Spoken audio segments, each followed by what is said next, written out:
Bismillahirrahmanirrahim. Alhamdulillah. Wassalatu wassalam ala rasulillah. Je suis très heureux de vous accueillir aujourd'hui pour la première conférence Avempass. Donc, brièvement, association Avempass, c'est des valeurs de contribution, de transmission et d'éducation. Donc, ces valeurs se transmettent sur le plan plus pratique en 4 volets différents. On a le volet spirituel, le volet culturel, le volet de réussite et le volet humanitaire pour terminer. Donc pourquoi ce sujet? Pourquoi le sujet de Malek Ben Nabi? Parce que dans la pensée Ben Nabienne, être inactif est inconcevable, et parce que Avempass se doit d'apporter sa pierre à l'édifice dans cette civilisation. Pour reprendre une citation de Malek Ben Nabi, la civilisation n'est pas un entassement, mais c'est une construction, une architecture. Et nous voulons faire partie de cette architecture, tout simplement. Donc j'ai l'honneur de vous présenter ici nos 2 conférenciers, donc Youssef Gérard, qui est historien, et Jamel Al-Hamli, lui qui, diplômé du CERCI, présente son mémoire de recherche sur Malek Ben Nabi, justement. Donc je vais vous laisser la parole. Merci. Je vais commencer par une petite anecdote pour montrer en quoi le thème que je vais développer, c'est-à-dire le thème de la critique de la posture apologétique chez Malek Ben Nabi, est lié à la dimension de civilisation. Malek Ben Nabi a animé un séminaire en Algérie à la fin des années 60 et des années 70. Il a animé un séminaire chez lui à Alger le week-end, dans lequel il y avait des étudiants qui venaient assister. Et un jour, un des étudiants lui a posé la question de savoir si l'islam était l'alternative au communisme, à l'URSS, au bloc de l'Est, et au capitalisme dominé par les États-Unis. Malek Ben Nabi lui a répondu que à partir de l'ensemble du patrimoine de la société musulmane, on pouvait commencer à réfléchir à cette question de créer une alternative aux 2 blocs qui étaient alors en cours durant la guerre froide. Mais pour justement développer cette alternative, Malek Ben Nabi justement a insisté pour développer un regard critique sur la société musulmane de son temps, et donc il a développé une réflexion justement dans le cadre de cette société musulmane, c'est-à-dire une société musulmane vivant sous le joug de l'Occident, pour reprendre les termes d'Edouard Saïd, c'est-à-dire une société musulmane dominée à la fois sur le plan politique, économique et culturel. Donc Malek Ben Nabi entendait par posture apologétique en fait le fait que les musulmans cherchent à s'auto-convaincre du bienfait de l'islam, parce qu'eux-mêmes étaient dans une situation de doute du fait justement de cette hégémonie occidentale sur le monde musulman. Pour Malek Ben Nabi, justement, cette posture apologétique était critiquable parce qu'elle bloquait les énergies du monde musulman contemporain, alors qu'il était nécessaire justement de ne pas avoir une lecture apologétique, mais un regard critique sur la société musulmane de son temps. Pour cela, Malek Ben Nabi est un intellectuel tout à fait particulier dans le monde musulman, puisque la majorité des intellectuels musulmans de son temps ont justement versé dans l'apologétisme, alors que Malek Ben Nabi critiqua très fortement cette posture apologétique. De la posture apologétique a amené Malek Ben Nabi à avoir un conflit intellectuel avec une grande personnalité du monde musulman contemporain, en la personne de Saïd Qutb, qui est l'un des principaux théoriciens des frères musulmans égyptiens, qui a notamment écrit un célèbre commentaire du Coran qui s'appelle « À l'ombre du Coran ». Malek Ben Nabi, dans l'afro-asiatisme, critique critique Saïd Qutb parce que Qutb avait écrit un ouvrage qui s'appelait Vers une société musulmane, et que dans un premier temps, Qutb avait voulu intituler cet ouvrage Vers une société musulmane civilisée. Pour Ben Nabi, ce retrait, ce retranchement du terme civilisé était la preuve même que Qutb était dans une posture apologétique, sous-tendant que la société musulmane était par nature civilisée. Alors que pour Ben Nabi, aucune société n'était par nature civilisée, mais toute société tendait vers la civilisation. La société musulmane n'était donc pas civilisée, au sens où elle était porteuse en elle-même justement de civilisation, mais qu'elle devait tendre vers la civilisation, et que dire que par essence la société musulmane était civilisée, c'était justement tomber dans un apologétisme qui empêchait de faire la critique musulmane de son temps. C'était une des principales causes de la controverse. C'était le centre de la controverse entre Malik Ben Nabi et Saïd Qutb. Le fait que justement Malik Ben Nabi veuille avoir une dimension critique, un regard critique sur la société musulmane de son temps. Mais cette dimension critique, là j'en viens à mon deuxième temps, cette dimension critique, Malik Ben Nabi la critiqua aussi, enfin il critiqua cet regard critique, il exerça plus exactement sur l'œuvre des orientalistes. Donc les orientalistes, c'est les Européens qui ont étudié l'islam et le monde musulman en Europe. Donc les premières chaires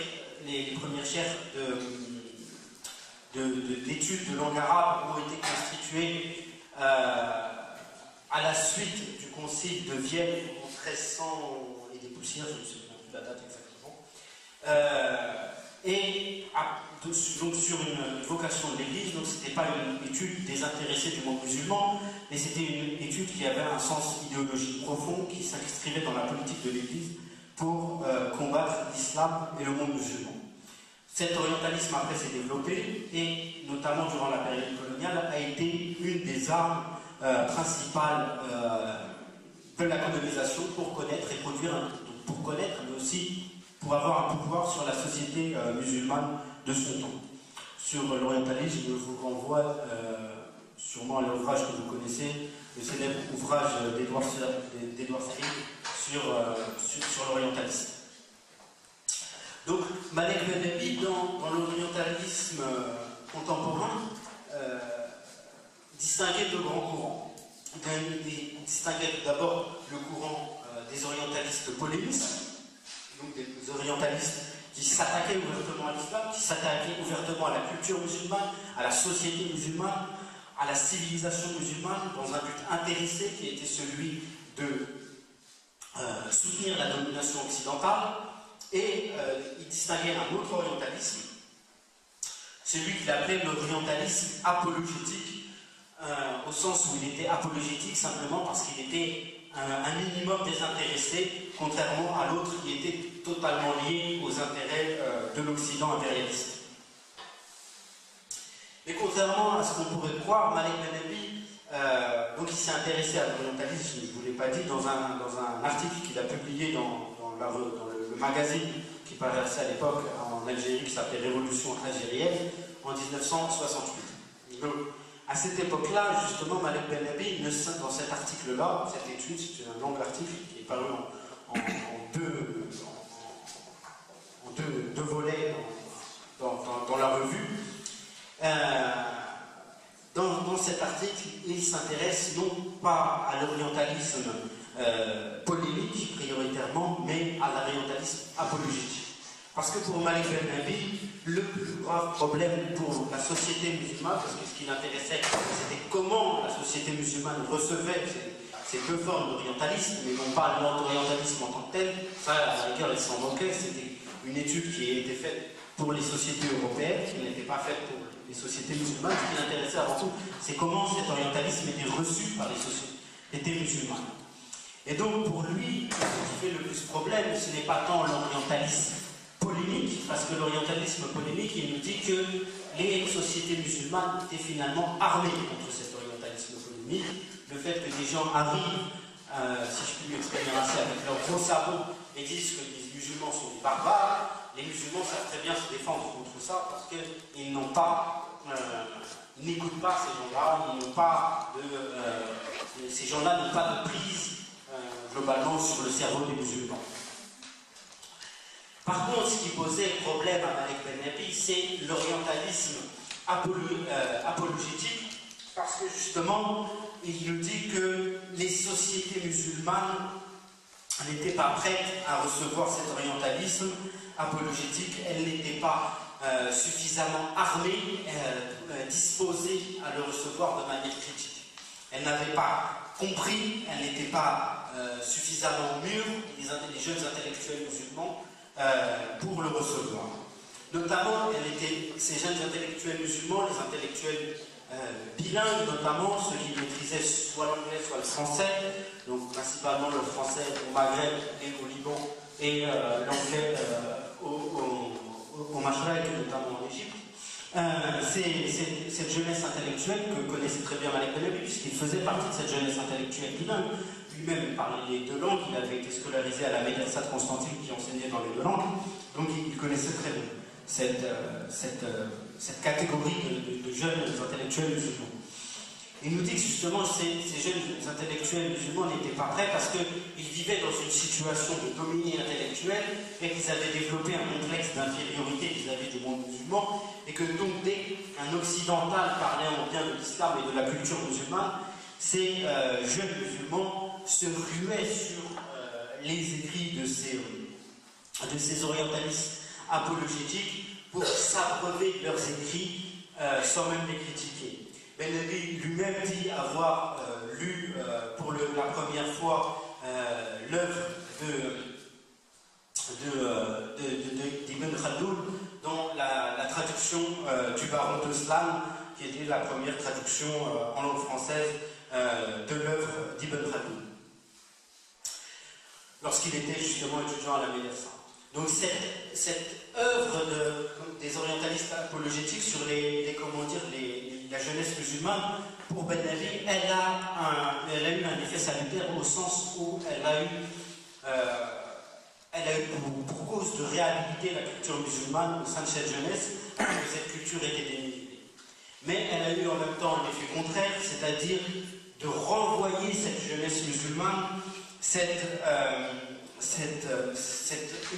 intelligentsia naissante, vers son passé, vers ses gloires de sa période classique, sans jamais lui donner les armes pour traiter des problèmes qui se posaient à elle à un moment précis, et à un moment précis qui était marqué justement par le colonialisme et par l'impérialisme et la domination, l'hégémonie culturelle de l'Occident. Elle avait donc donné le goût des belles lettres, mais elle n'avait pas donné les solutions, les remèdes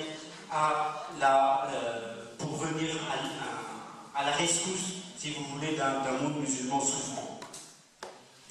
Malek Ben Nabi a cette phrase très forte, justement, dans son écrit sur l'orientalisme, où il dit qu'on ne remédie pas au misère d'une société en lui contant les splendeurs de son passé.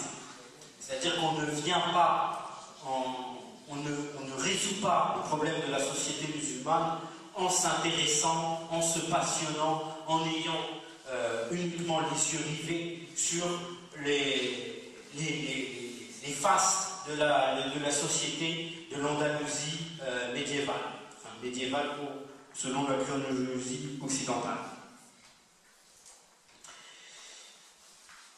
Dans ce cadre-là, pour Malek Ben Nabi, le fait que des orientalistes et occidentaux, ces orientalistes apologétiques, aient renvoyé systématiquement les musulmans à leur passé glorieux, c'était une façon, en vérité, c'était quelque chose pour lui d'extrêmement pervers, une arme redoutable, parce que c'était une façon, en fait, de désarmer ces jeunes musulmans en les éloignant des problèmes de la société musulmane contemporaine qu'ils étaient à même de pouvoir régler, ou en tous les cas cette société à laquelle ils pouvaient apporter leur pierre à l'édifice, pour les renvoyer vers le monde des rêves, le monde merveilleux de l'apologétique, les mondes merveilleux de la gloire. C'est pour ça que, tout à l'heure, je vous ai parlé de la critique qu'il faisait Sous le soleil de l'Occident de Sigrid Unke, où il parle, ou qu'il critique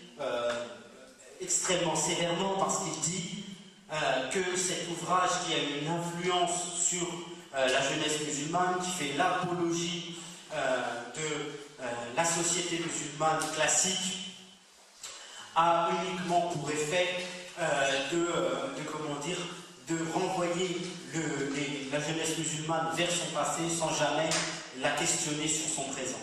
Et il cite dans un de ses écrits le fait que dans un congrès à Paris, où il y avait des jeunes musulmans, dans les années 60, justement, Sigrid Unke est apparu à la tribune, alors que lui, justement, avait essayé de mettre en avant les problèmes du monde musulman. Sigrid Unke a présenté les fastes de la civilisation classique, et que finalement, elle a reçu un tonnerre d'applaudissements, parce que justement, elle brossait, si je peux m'exprimer ainsi, les musulmans dans le sens du poil, sans jamais poser le doigt sur les véritables problèmes et qui étaient de la société musulmane, et qui étaient justement les problèmes cruciaux.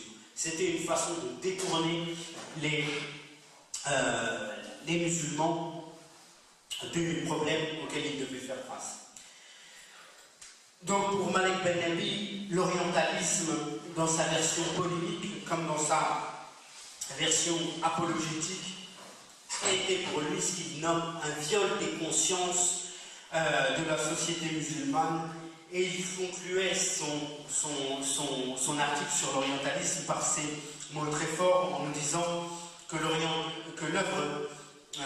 l'œuvre orientalisme se situe précisément dans ce cadre général qui s'intitule la lutte idéologique. La lutte idéologique qui est un des thèmes majeurs de Ben-Nabi. Il a écrit un de ses ouvrages au Caire qui s'appelle justement la lutte idéologique, et qui porte sur la façon dont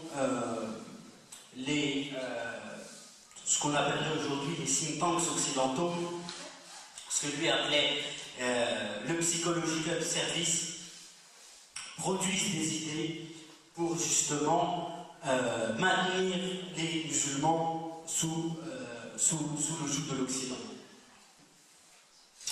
Et dans ce cadre-là, évidemment, l'arme des idées est peut-être bien plus forte que les armes de guerre. L'un des conseillers de Carter a écrit un livre qui s'appelle Le Grand Échiquier, peut-être que certains d'entre vous l'ont lu, où justement il dit que le fait que les États-Unis accueillent tous les ans des milliers d'étudiants étrangers, que les États-Unis diffusent à travers le monde leur littérature scientifique, leur littérature aussi, tout simplement leur littérature, qui diffusent des films, qui diffusent leur culture, leur façon de manger, était quelque chose de bien plus efficace pour la domination américaine que les fusils mitrailleurs ou les chars d'assaut. Pour conclure, justement, j'aimerais parler de deux choses. Tout d'abord, le fait qu'aujourd'hui, puisque je suis en majorité face à une salle de jeunes étudiants qui, pour certains d'entre vous, en tous les cas je l'espère, peut-être ont déjà commencé à lire Malek Ben-Nabi, et qui, après avoir assisté à cette conférence, vont s'initier à l'œuvre de Malek Ben-Nabi, ce que je vous conseille fortement justement pour développer à la fois votre réflexion et en même temps votre esprit critique. Mais justement, cette œuvre de Ben-Nabi, si on veut respecter Malek Ben-Nabi, puisque Malek Ben-Nabi était un homme qui a passé une bonne partie de sa vie à critiquer l'apologie, à faire une lecture critique du monde dans lequel il vivait. Aujourd'hui, près de 40 ans après la mort de Ben-Nabi, si nous voulons relire Ben-Nabi, il faut faire une lecture critique de Malek Ben-Nabi, parce que c'est en lisant de manière critique Malek Ben-Nabi que nous respectons le plus la pensée de Malek Ben-Nabi. Faire une critique apologétique d'un homme qui a fait la critique de l'apologie, c'est là trahir sa pensée. Faire une critique d'un homme qui a fait la critique de l'apologie, c'est là pleinement respecter sa pensée.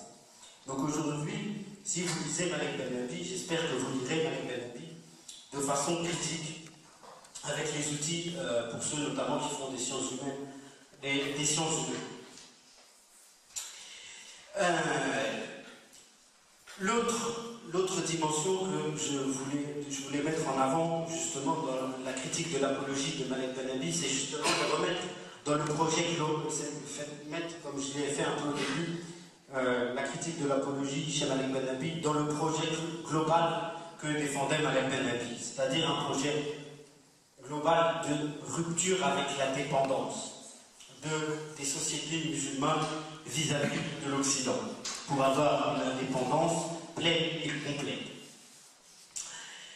Malek Ben-Nabi a en effet fait la critique, donc, comme je l'ai dit, de la société musulmane de son temps, parce que cette société musulmane était dominée par l'Occident, aussi bien au niveau économique, culturel que politique. Et donc cette critique de la société musulmane contemporaine, elle visait avant tout à la libérer de cette domination. Donc il faut réinscrire cette critique de la posture apologétique que faisait Malek Ben-Nabi dans un projet global de libération de l'homme, mais aussi de la civilisation musulmane. Dans une de ses dernières phrases, justement, de son article sur l'orientalisme, Malek Ben-Nabi dit « Nous devons retrouver notre originalité intellectuelle et reconquérir notre indépendance dans les domaines des idées, comme dans le domaine économique et politique. » Donc, vous voyez qu'il a fait clairement le lien entre l'indépendance des idées, l'indépendance économique et politique, et la critique de l'orientalisme. Et dans une de ses dernières interviews, il précisait justement sa pensée. Il a fait une interview avec un jeune étudiant syrien, dans lequel il expliquait, donc, en 1973, quelques temps avant sa mort, ce qu'il considérait, je cite, comme la voie du salut. Et il disait: la voie du salut réside dans la rupture de la dépendance.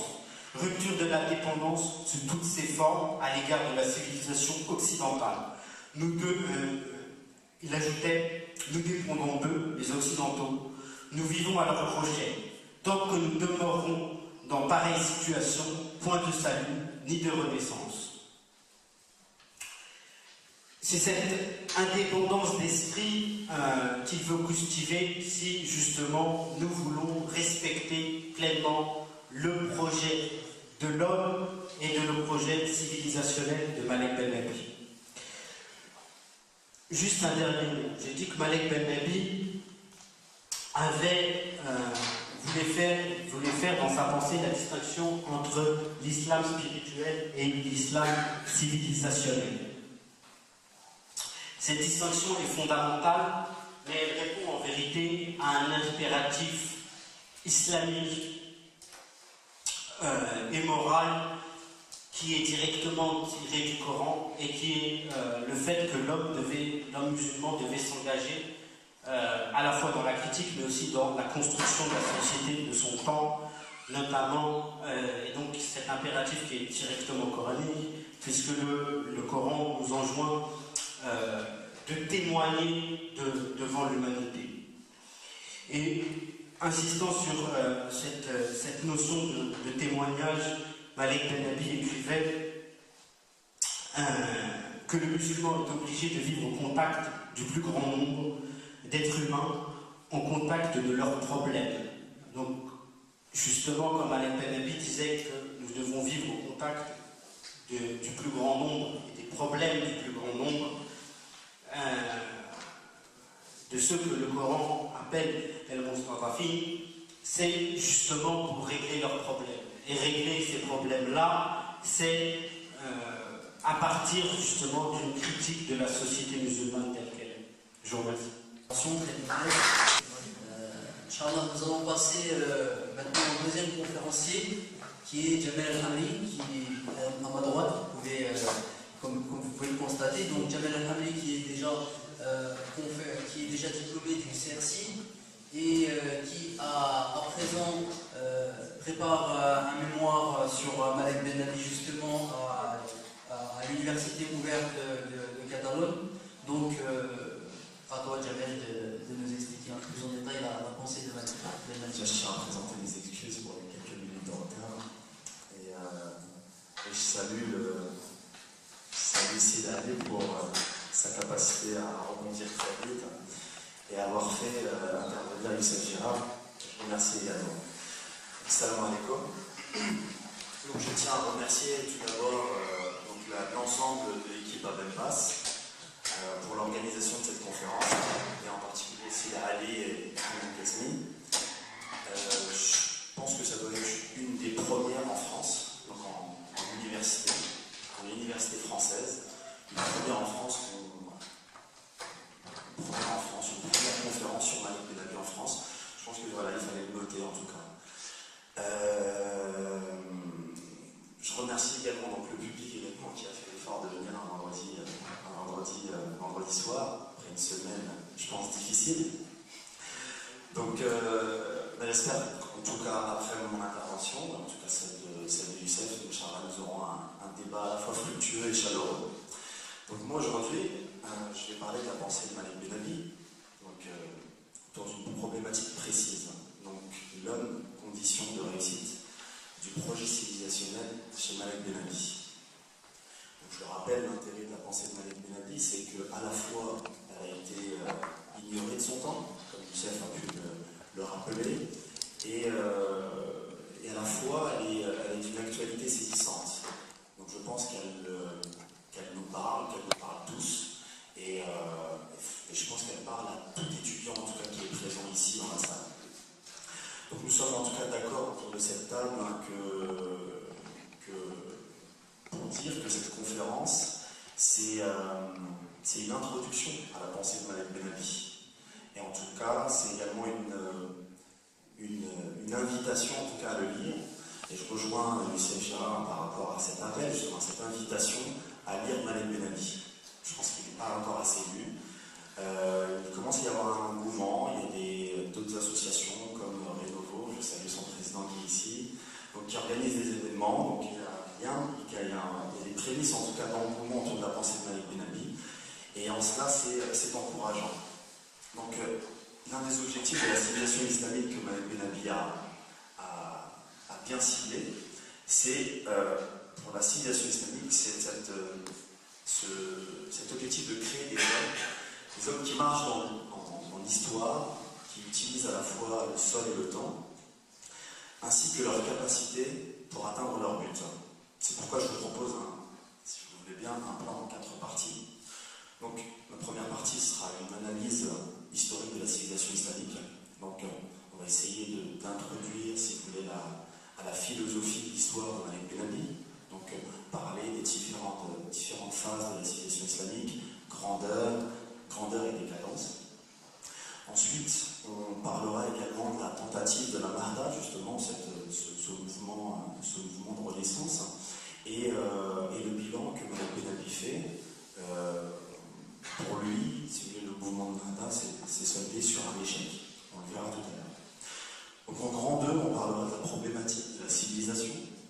Donc, à partir de l'échec, voilà, de passer, en fait, si vous voulez, de l'entassement du choséisme qu'il avait constaté dans le mouvement de renaissance à partir déjà d'Abil Avrani à la construction.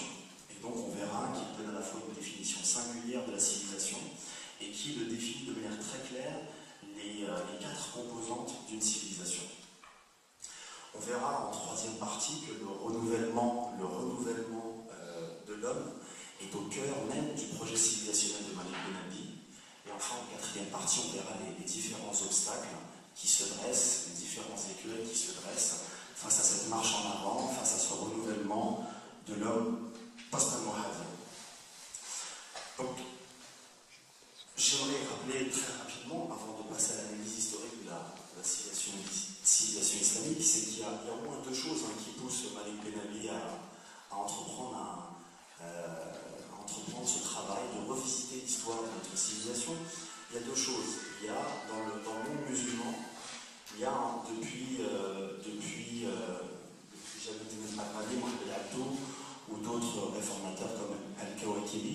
cette question du retard civilisationnel.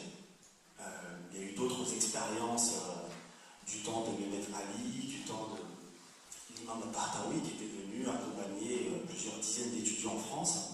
Et il avait écrit un livre qui s'appelle Nord de Paris, et dans lequel il décrit la ville de Paris, la beauté culturelle de cette ville.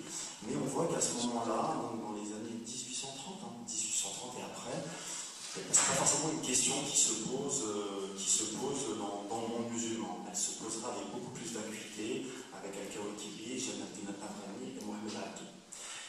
Donc ça, c'est la première des choses. La deuxième des choses, c'est également les fameuses théories raciales, qui avaient pignon sur rue en France.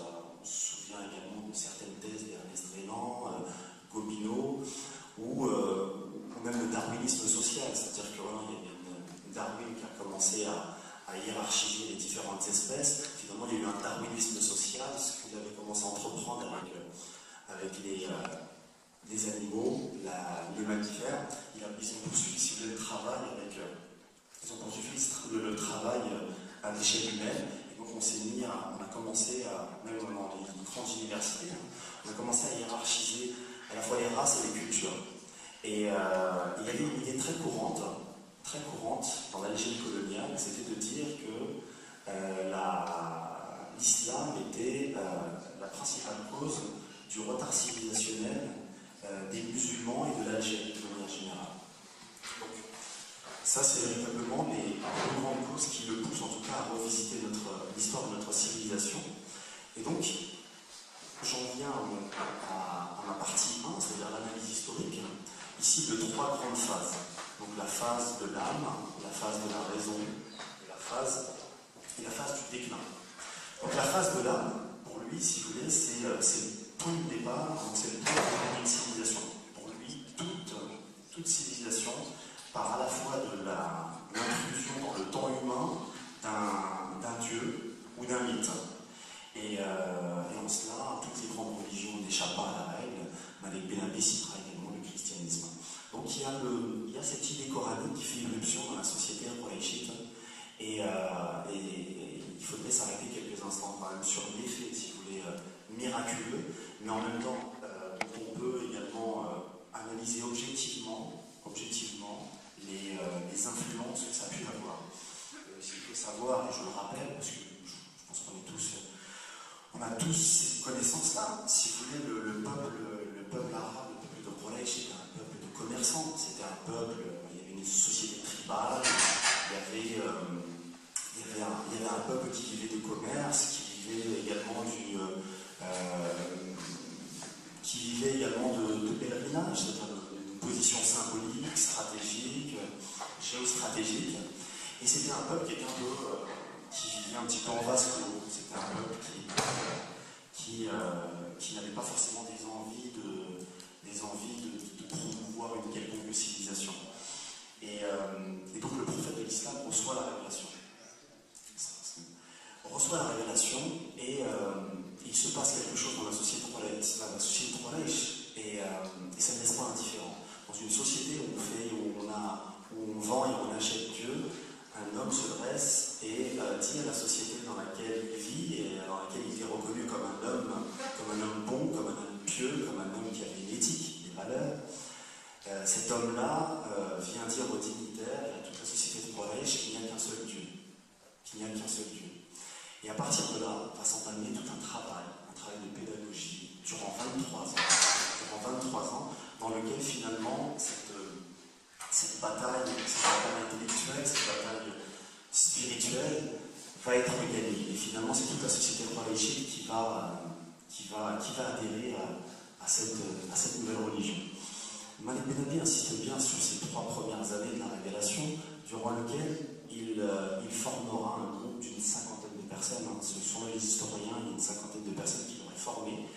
Et pendant ces 3 premières années, alors qu'il n'y a aucune prescription divine qui l'incite à faire ce qu'il fait, donc là, il y a des choses qui nous dépassent lors de l'inspiration.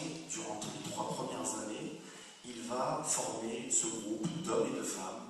Il va façonner leur âme, et c'est ce groupe-là qui servira, si vous voulez, qui servira véritablement de base de base à l'édification d'une civilisation, et en tout cas tous ceux qui viendront après, durant les 20 années qui arriveront, s'agrégeront sur ce groupe qui ne faillira jamais à sa mission. Donc pour Malik Benabi, cette période-là est fondamentale, et on façonne l'âme musulmane, et on verra des comportements de la part des compagnons du prophète qui éveilleront en tout cas en lui beaucoup d'émotions. Et on verra des gens à la fois donner de leur argent, on verra des gens lors du premier chantier de l'islam, la première mosquée d'ailleurs à Médine, on verra beaucoup de gens donner de leur temps, s'investir. Et donc il y avait quelque chose qui se passait, il y avait quelque chose réellement qui se passait. Et donc toute cette période-là, si vous voulez, le prophète sallallahu a façonné ces âmes-là. Et Malik Benabi poursuit cette phase de l'âme, donc le premier calife avec le Siddiq, Othman, Omar et Ali. Sauf qu'il s'arrête à Ali parce qu'il y a un grand événement qui va bouleverser, un grand événement qui a encore des incidences encore aujourd'hui, qui va bouleverser le monde musulman, qui va arrêter, qui va véritablement opérer une cassure de cet élan spirituel qui commençait à émerger. Et donc, à partir de la bataille de Siffin, donc il y a véritablement le monde musulman qui se scinde en deux. Donc les partisans à la fois de Ali et les partisans à la fois de Muawiyah. Et on voit des Sahaba qui étaient autrefois, encore hier, il y a quelques années, unis autour de la figure du prophète. Et dans cette bataille de Siffin, on voit des Sahaba à la fois avec Muawiyah, à la fois également avec Ali. Et il y a des fameuses phrases qui viennent, dont une serait attribuée au frère de Ali qui dit que ma prière est beaucoup plus profitable avec Ali, mais ma table est beaucoup plus garnie avec Muawiyah. Donc c'est une phrase qui donne un petit peu le ton de l'ambiance si vous voulez, dans laquelle on était. Et si vous voulez, cette cassure entre à la fois le monde temporel et à la fois le monde spirituel. Donc on passe à la phase 2, la phase de la raison. À partir de là, avec la dynastie des Omeyyades, la dynastie des Abbasides, s'opère, si vous voulez, l'élan spirituel, la phase ascendante, si vous voulez, de la civilisation s'arrête, et il y a, si vous voulez, la phase de la raison, la phase qu'on appellerait l'apogée, la phase qu'on nous décrit tant comme la plus belle de la civilisation islamique, donc avec des grands noms comme Ibn Rushd, Ibn Sina, Averroès, Avicenne, des grands noms également dans le droit musulman, Al-Razali, Abu Hanifa, et à la fois, pour rejoindre ce que disait tout à l'heure Michel Girard, à la fois pour les tenants de la lecture orientaliste et les tenants de la lecture apologétique, on s'arrête très souvent sur cette période-là, alors que pour Benabi, c'est pas forcément celle qui trouve grâce à ses yeux forcément. Pour lui, c'est important, mais la phase la plus importante, c'est la phase de l'âme. Donc il y a toute cette période où il y a une véritable production à la fois intellectuelle, spirituelle, scientifique. Il y a un essor économique, il y a, comme on dit, le monde parler l'arabe. Donc on arrive à un moment où il y a une apogée culturelle, de manière générale, il y a une apogée culturelle. Et à partir de là, donc il y a progressivement, donc quand je vous dis progressivement, c'est sur plusieurs siècles, il y a une phase où progressivement, en fonction des siècles, il y a progressivement l'idée religieuse qui commence à avoir de moins en moins d'emprise dans la société. Et au fur et à mesure que cette idée religieuse a de moins en moins d'emprise dans la société, il y a progressivement l'apparition, l'émergence d'instincts primitifs. Et là, on arrive à la phase numéro 3 que Malik Benabi, en tout cas dans le cas du Maghreb, et dans le cas de l'Algérie en particulier, situe en 1258 à la fin de la dynastie omeyyade. Et à partir de là, pour lui, l'homme musulman, parce qu'il s'agit de l'homme dans cette conférence, l'homme musulman, pour lui, sort de l'histoire. Il n'est plus productif, il est dans un état végétatif. Il est beaucoup plus dans l'au-delà que qu'ici-bas.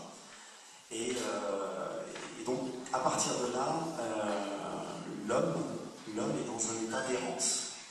L'homme est dans un état d'errance, tout comme la société. La société également, donc une société civilisée, pour Malik Ben-Abi, c'est une société où les faisceaux de relations sociales sont très forts. D'ailleurs, ça ressemble beaucoup au concept de Khalil, le concept de la Asabia, c'est l'esprit du corps en fait. Et on verra donc voilà une société qui se désagrège.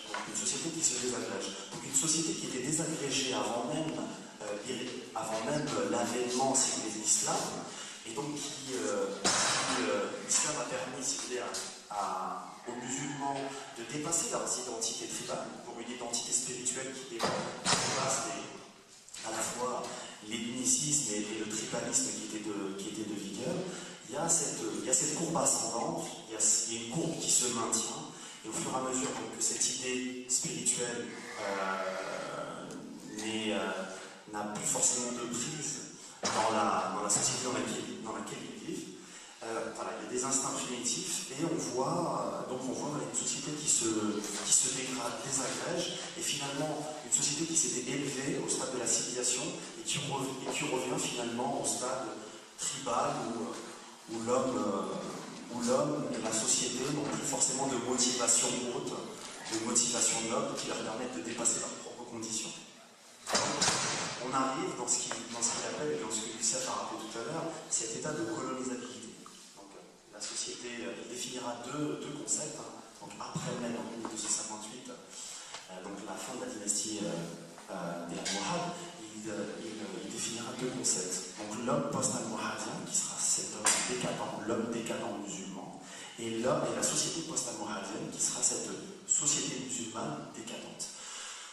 Donc, la civilisation islamique entre dans une ère de colonisabilité. Et pour Malik Ben-Abi, cette ère de colonisabilité va faire, si vous voulez, le lit de la colonisation qui arrivera plus tard. Donc pour lui, c'est la colonisabilité qui précède la colonisation. C'est pas la colonisation qui précède la colonisabilité, bien au contraire.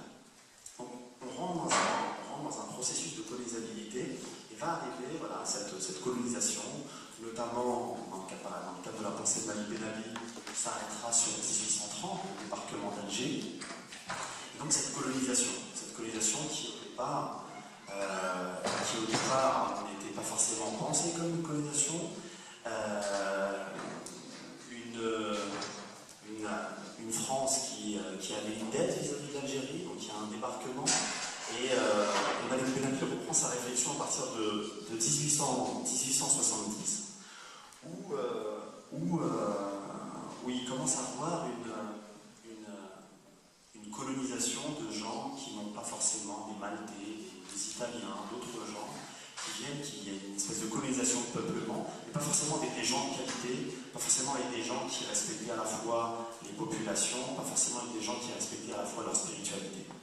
Donc, à partir de ce moment-là, voilà, on passe à un espèce de stade épique, où il y aura des personnalités comme l'émir Abdelkader en Algérie, ou au Maroc, l'émir Abdelkrim. Et donc c'est un espèce de stade épique où vous avez l'émergence de héros, à la limite qui luttent parce qu'il n'y a plus que ça à faire finalement. On n'est pas forcément dans il faut résister, il faut réagir.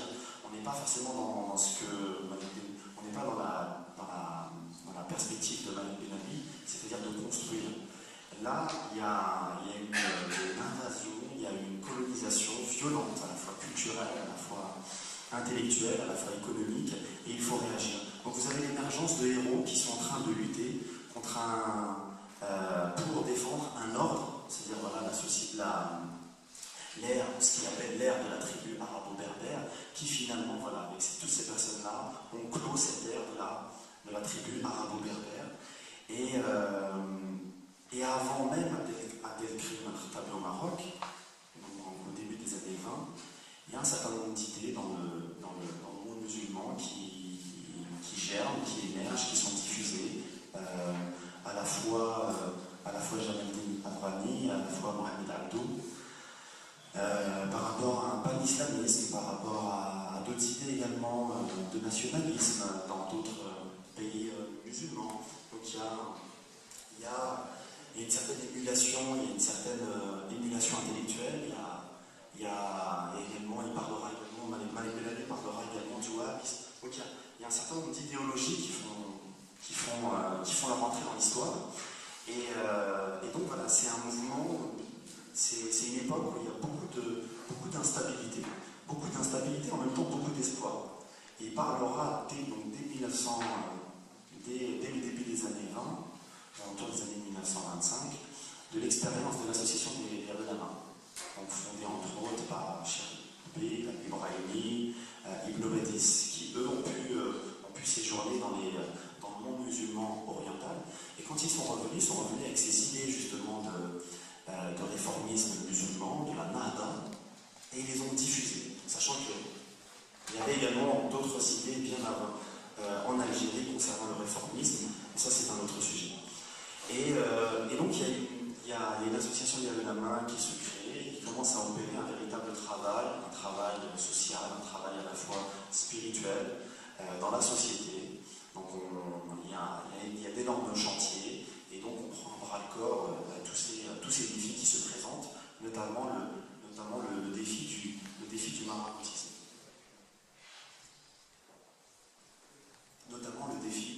maraboutisme. Et donc il y a tout un travail du début des années 20 jusqu'à 1936 qui est entrepris par l'association des Ulama et Malik Benabi se sent véritablement en phase avec cette démarche-là, parce que si vous voulez, l'association des Ulama assume clairement, assume son islamité clairement et se base sur un credo qui est un verset coranique. Dieu ne change pas l'état d'un peuple tant que celui-ci ne change pas ce qu'il y a dans son âme. Donc, on part, si vous voulez, cette association de Ulama part du principe qu'il faut que les musulmans changent ce qu'il y a en eux-mêmes pour que Dieu réalise le changement dans leur destinée. Donc, très rapidement, ils sont convaincus et Benabi est en phase avec cette perspective et avec cette orientation. Ce qui va se passer en 1936, il considérera comme une espèce de syphide, c'est-à-dire la cassure d'un élan spirituel qui commence à avoir le jour en Algérie. C'est en 1936, donc avec le gouvernement du Front populaire en France, on convoque ici à Paris le congrès musulman algérien. Et le congrès musulman algérien, donc avec les autorités françaises. Et Malik Benabi supportera très mal la participation de l'association des Ulama. Et il verra ça comme une cassure de cet élan spirituel. Et pour lui, l'association des Ulama devait être au-dessus de la mêlée et pas forcément dans la mêlée. Pour lui, ça partait d'un espèce de complexe qu'avaient les Ulama dans cette association vis-à-vis des gens qui faisaient de la politique. Or, pour lui, il ne devait pas y avoir de complexe et que la réforme devait être sociétale, elle devait être beaucoup plus large. Et que la politique n'est qu'un seul domaine de la réforme en général et qu'il ne fallait pas être dans la mêlée. Donc, dès 1936, il sera très déçu de l'attitude de l'association des Ulama. Il prendra légèrement ses distances, progressivement en tout cas. Et pour lui, au lieu d'entreprendre l'édification d'une civilisation, pour lui, le mouvement de la Nahda, de manière générale, a voulu accumuler les produits de la civilisation occidentale. Et pour lui, on ne fait pas une civilisation en accumulant les produits. C'est une civilisation qui engendre les produits, ce n'est pas des produits qui engendrent une civilisation. Et donc pour lui, voilà, l'œuvre de la Renaissance ces 50 dernières années, donc les 50 premières années du XXe siècle, ne sont pas une construction, mais un entassement de matériaux. Donc pour lui, il y a deux choses qu'il faut le retenir, il y a deux critiques qu'il fait, c'est cette tendance au choséisme, au matérialisme,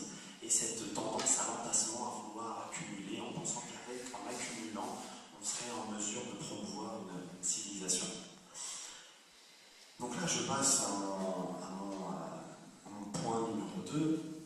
Donc, cette problématique de la civilisation, pour lui, quand il fait le bilan, donc, vous voyez bien que progressiste, c'est une pensée qui à la fois part de la civilisation islamique, qui traverse les siècles, et progressivement, comme un entonnoir, progressivement on arrive à des, si vous voulez, voilà, en passant par Jamaldine Harvani, le mouvement réformiste, le cas algérien avec l'association des Ulama, on arrive, si vous voulez, voilà, tel un entonnoir à quelque chose de beaucoup plus précis et qui va parler.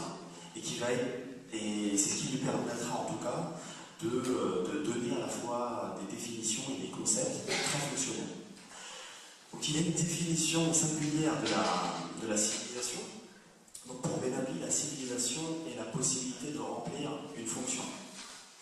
C'est l'ensemble des conditions morales et matérielles qui permettent à une société d'accorder à chacun de ses membres l'assistance nécessaire. L'école, l'atelier, l'hôpital, l'organisation vicinale, la sécurité sous toutes ses formes, le respect de sa personne. L'individu se réalise grâce à un vouloir et un pouvoir qui ne peuvent pas être les siens, mais ceux de la société dans laquelle il fait partie. C'est une construction, une architecture, un ensemble harmonieux de choses et de notions avec leur liaison, leur place déterminée. Un tel ensemble ne peut être conçu comme un simple entassement, mais comme la réalisation d'une idée, d'un idéal, perspective algérienne.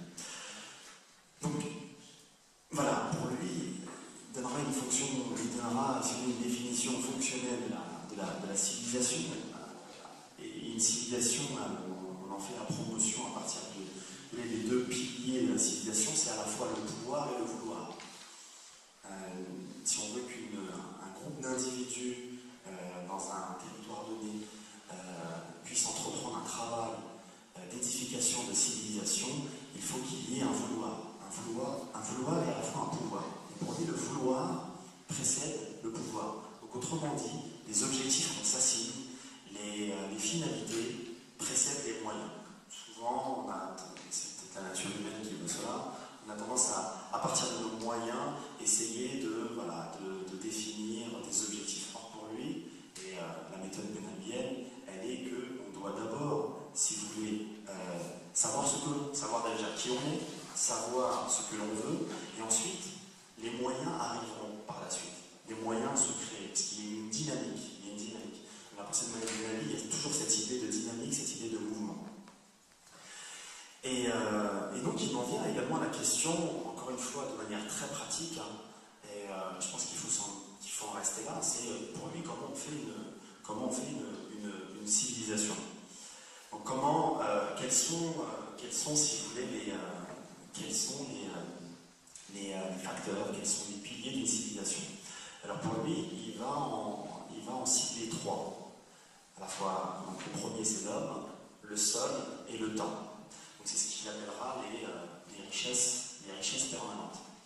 Mais la question que vous pourriez également poser de suite spontanément, c'est si une civilisation se réduit à l'homme, au sol et au temps, alors on peut considérer cela comme un phénomène spontané et que finalement une civilisation n'a pas forcément besoin qu'on se concerte, n'a pas forcément besoin qu'il y ait un regroupement d'individus. Finalement, dans les 5 continents, il y a les hommes, il y a le sol et il y a le temps. Tout le monde est pourvu de la même manière. Pour lui, il ajoutera ce quatrième facteur, c'est l'idée religieuse. C'est ce qu'il appellera la catalyse.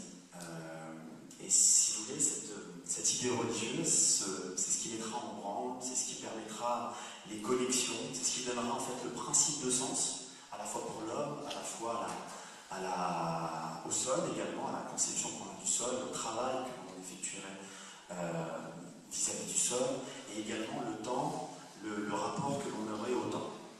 Donc l'idée religieuse, pour lui, fait la synthèse de ces 3 richesses permanentes, et selon lui, s'il y a synthèse entre une idée religieuse, l'homme, le sol et le temps, il y a le début d'un processus de civilisation. Malik Benabi, quand il parle de l'homme post-al-Muhajjan, de la société post-al-Muhajjan, c'est pas uniquement pour le décrire, uniquement en parler, ou le décrire pour le décrire. Pour lui, c'est c'est d'abord de le situer historiquement, pour qu'aujourd'hui à la fois ses contemporains, et également même pour nous, pour qu'on puisse se situer également historiquement et de voir qu'à partir déjà du XIIIe siècle, on était dans une courbe descendante dans notre civilisation, et que depuis un certain temps, voilà, on était dans des tâtonnements, dans des prémices d'un renouvellement, et que pour lui, voilà, il fallait aller beaucoup plus loin. Et donc il va tenter de le définir, pour mieux le renouveler. Pour lui, voilà, ce n'est pas uniquement un travail intellectuel, je reste là, je définis. Non, très rapidement, il faut qu'il y ait cette logique d'action, et le but c'est de renouveler l'homme à partir de son âme humaine. Donc je me permets de vous citer une description que j'aime beaucoup de Omar Ben Issa, le frère de Rachid Ben Issa, l'un des disciples les plus connus de Malik Ben Abi, qui parle dans une préface des grands thèmes qui étaient publiés. Il dit ceci concernant l'homme post-almohadien. Donc le post-almohadien n'est pas un homme qui a dépassé une situation, c'est un homme qui ne peut plus, qui ne sait plus comment maîtriser une situation. Il en a perdu le mode d'emploi, son effort là, il a renoncé à lutter, il répugne l'effort. La civilisation est quelque chose qui met de l'ordre dans les choses, le post-almohadien est un retour au chaos des choses. Le post-almohadien n'a plus de prise sur le réel, il redevient lui-même nature, il retourne à l'état naturel, ce qui le rend colonisable, d'où le concept de colonisabilité. Le post-almohadien est le musulman qui ne sait pas refaire le geste créateur et nourricier de la civilisation que le prophète avait insufflé à ses compagnons. Il en a perdu la recette. Donc, pour lui, pour renouveler l'homme post-almohadien, donc l'homme décadent musulman, il faut faire acquérir à cet homme 3 efficacités. Donc, la première efficacité, c'est l'efficacité de la pensée. La deuxième efficacité, c'est l'efficacité du travail. Et la troisième efficacité, c'est l'efficacité du capital. Donc, l'efficacité de la pensée, l'efficacité du travail et l'efficacité du capital. Et dans sa pensée, puisqu'un homme ne vit pas en vase clos, puisqu'un homme vit dans une société, cette société est une culture, il donne d'ailleurs une définition de la culture comme une espèce d'ambiance dans laquelle les individus peuvent ou pas se réaliser. Donc pour lui, il y a, pour l'orientation à titre personnel de la pensée, il faut au niveau sociétal, donc à un autre niveau, orienter la culture. La culture pour lui, c'est une définition fonctionnelle, je ne pourrais pas rentrer trop dans les détails. À la fois, pour lui, la culture, c'est à la fois une éthique, une esthétique, une logique pragmatique et une technique. Donc pour lui, pour qu'on puisse faire acquérir à l'homme post-almohadien une efficacité sur le plan de la pensée, il faut qu'au niveau sociétal, on soit capable de promouvoir une véritable politique d'orientation de la culture. Ça, c'est la première des choses. La deuxième des efficacités, ce que je disais tout à l'heure, sur le plan individuel, c'est l'efficacité au niveau du travail. Et donc, au niveau du travail, il faut qu'au niveau sociétal, il y ait une orientation du travail. Pour lui, dans une société, elle doit permettre à chacun de ses membres de pouvoir travailler. Le travail est une donnée fondamentale, très importante pour Malik Ben Abi, parce que c'est ce qui donne la dignité à l'homme, c'est ce qui lui permet de préserver son honneur, et c'est ce qui lui permet également de contribuer à la société dans laquelle il vit. Donc, efficacité du travail qui a besoin sur le plan sociétal d'une orientation du travail. Et enfin, l'efficacité sur le plan individuel au niveau du capital. Et pour lui, au niveau sociétal, il doit y avoir cette politique d'orientation du capital. Pour lui, il fait une distinction qui est fondamentale. C'est la distinction entre le capital et la voie. Pour lui, si vous voulez, le capital a des vertus dynamiques. Des vertus dynamiques que n'a pas la voie, qui serait plutôt une fortune qui ne bouge pas. Autrement dit, pour user d'un lexique beaucoup plus contemporain, on dirait que le capital capital aurait tendance à tendre vers l'investissement et la voie aurait plutôt tendance à tendre vers l'épargne. Or, pour Ben Ali, il y a un choix qui est très clair. Il faut que l'argent, il faut que le capital retrouve ses vertus dynamiques. Pour lui, il doit y avoir un certain nombre d'investissements. Et pour lui, ce n'est pas que les grandes fortunes, c'est également toutes les petites bourses, même les plus modestes, les capitaux les plus modestes. Il doit y avoir une circulation de l'argent. Et en cela, on voit beaucoup de similitudes avec la pensée d'Ibn Khaldun qui disait que plus il y a des échanges dans une société, plus il y a de la richesse qui se crée. Donc, pour Malik Ben Ali, cet argent-là, à la fois, on doit éviter, surtout dans la société algérienne, éviter au maximum d'épargner pour épargner. Il faut donc investir. Et dans l'investissement, il ne faut surtout pas être dédaigneux vis-à-vis du petit peuple. Vis-à-vis du petit peuple qui a réussi à mettre un peu d'argent de côté. Même cet investissement est important et ça rejoint également, si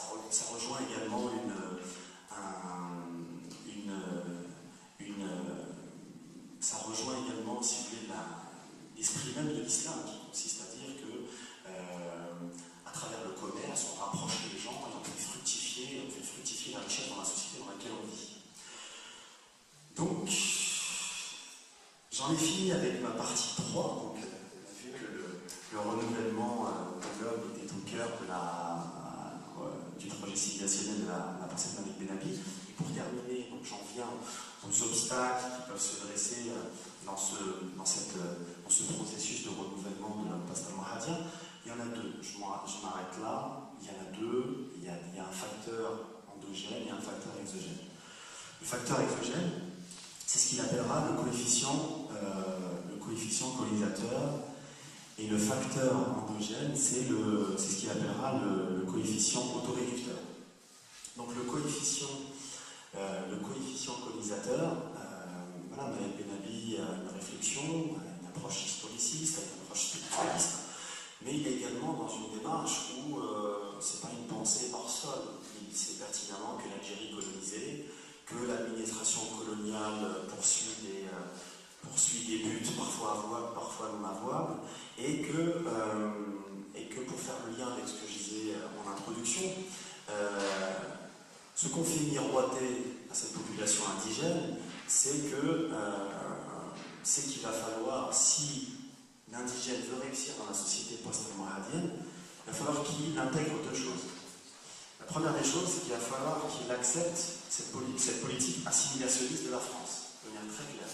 C'est-à-dire que cette identité musulmane, il faut la reléguer. C'est la première des choses. La deuxième des choses, ça va même au-delà, c'est qu'il faut faire sienne l'idée que voilà, l'islam est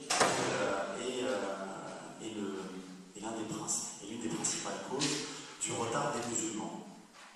Et donc ça c'est terrible. C'est terrible. Pourquoi? Parce qu'on voit à la fois donc un peuple qui ignore et qui dort, et on voit une élite qui est à la fois complexée et désorientée. Donc c'est ce qu'il appellera le drame algérien. Donc ce facteur, si vous voulez, donc exogène, néanmoins, et c'est ce qui Serge Girard est peut-être mieux placé que moi parce qu'il a étudié Malik Ben Ali, donc ses relations également avec les nationalistes algériens. Mais cette idée de colonisabilité, elle a été très mal comprise et très mal perçue. Peut-être parce qu'il n'était pas justement uniquement dans une démarche politique, mais qu'il était dans une démarche spirituelle. C'est-à-dire que tout changement externe, tout changement sociétal passe par un changement spirituel. Et donc de là, donc lui était dans cette démarche, et ça n'a pas forcément été compris, ça n'a pas été du goût de tout le monde qu'il parle de colonisabilité. Ça a été perçu comme une tentative ou une volonté de la part de Ben Ali de donner de l'eau au moulin du colonialisme.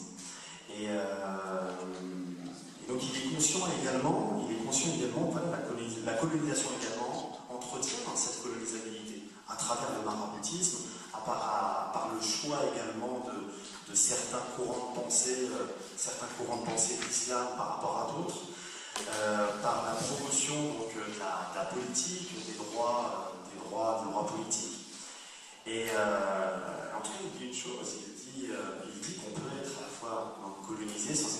sans être colonisables. Et il prend l'exemple des Juifs qui ont subi un certain nombre de lois, notamment de la part du gouvernement du Vichy, qui ont été étendues à l'Algérie coloniale. Et il a été assez admiratif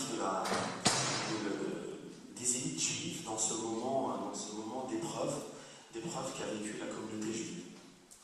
Donc pour lui, néanmoins, il est très, très lucide. La colonisation provoque à la fois une absence de vie intellectuelle. Il parlera beaucoup de Louis Massignon, son rôle qu'on lui connaît, également son rôle plutôt obscur. Le fait même que, en fait, finalement, l'Algérie coloniale était ouverte aux idéologies étrangères et qui n'émanaient pas forcément de la société algérienne, et enfin, voilà, que le pouvoir colonial était dans une lutte idéologique. Donc je passe au coefficient autoréducteur, et pour conclure, que voilà, on peut être à la fois, ce que Malek Ben Abi dit, on peut être à la fois occupé, sans être colonisable. Il prend l'exemple de l'Inde, et il prend également, donc à l'inverse, l'exemple d'une société qui n'a pas été colonisée, mais qui était colonisable. Il parlera du Yémen. Donc pour lui, la colonisabilité, c'est la conséquence de la décadence civilisationnelle de la civilisation islamique. Ça crée beaucoup de complexes d'infériorité de la part des musulmans. Ça entretient, si vous voulez, un certain courant de pensée qui fait la part belle au fatalisme, et ça maintient, si vous voulez, la société post-almohadienne, la société algérienne, dans un état d'errance. Barakallahu.